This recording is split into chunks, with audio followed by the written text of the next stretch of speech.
ரொம்ப டயர்டா இருக்கு. இயற்கையான டேட்ஸ், பாதாம், பிஸ்தா, கேஷு அண்ட் ஹனி கொண்டு தயாரிக்கப்பட்ட lion date nut bites. Bharatiya Janata தேசிய மகளிர் அணி தலைவி வானதி சீனிவாசன் வெளியிட்டுள்ள அறிக்கை. மேகதாது அணை திட்டம் என் இதயத்துக்கு நெருக்கமானது.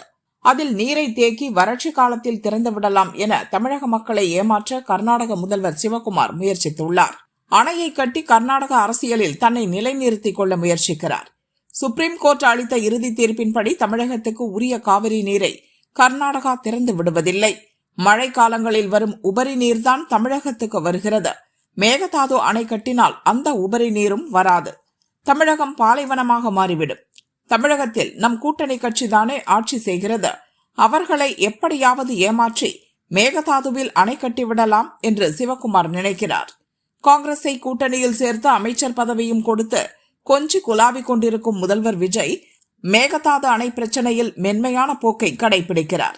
எதிர்க்கட்சி எம்எல்ஏக்களை விலைக்கு வாங்குவதில் காட்டும் வேகத்தை அணை கட்டுவதை தடுப்பதிலும் காட்ட வேண்டும். கடிதம், கோரிக்கை, தீர்மானம் என திமுக அரசை போல வெற்று நாடகங்களை நடத்தாமல் சோனியா, ராகுலை சந்தித்து உத்தரவிட வலியுறுத்த வேண்டும். மென்மையான போக்கை கையாண்டால் திமுகவை விரட்டி அடித்ததை போல மக்கள் தவிக அரசையும் விரட்டி அடிப்பார்கள் என வானதி கூறியுள்ளார்.